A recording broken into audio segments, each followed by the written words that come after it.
आजचा माझा पूर्ण दिवस मनकुवीमध्येच गेला. कारण आज विकेंड असल्यामुळे पर्यटक येणार होते, त्याच्यामुळे मग सगळी तयारी करून ठेवायची होती.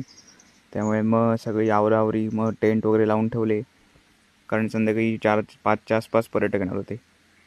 4 वाजता वगैरे पर्यटक आले. त्यानंतर मग त्यांना चहा नाश्ता दिल्यानंतर सगळ्यांनी या व्ह्यूचा आस्वाद घेतला. सनसेटनंतर संधीप्रकाशाचे जे टाईमलॅप्स घेता घेता सगळ्यांनी मग्न होऊन ह्या शांत वातावरणाचा आनंद घेतला. रात्री जेवणानंतर सगळ्यांनी या मस्त थंडगार हवेत शेकोटीचा आनंद घेत गप्पा गोष्टींचा कार्यक्रम रंगवला. सकाळी सकाळी धुक्याच्या थंडीत चहा आणि नाश्ता करून मग आम्ही निघालो जंगल ट्रेलसाठी. मनकोपीतून दुमदेवला जाताना वाटेतल्या जंगलात फिरत फिरत आम्ही पोचलो दुमदेवला.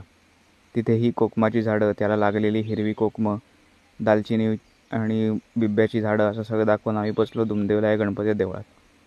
तिथे थोडा वेळ थांबून आम्ही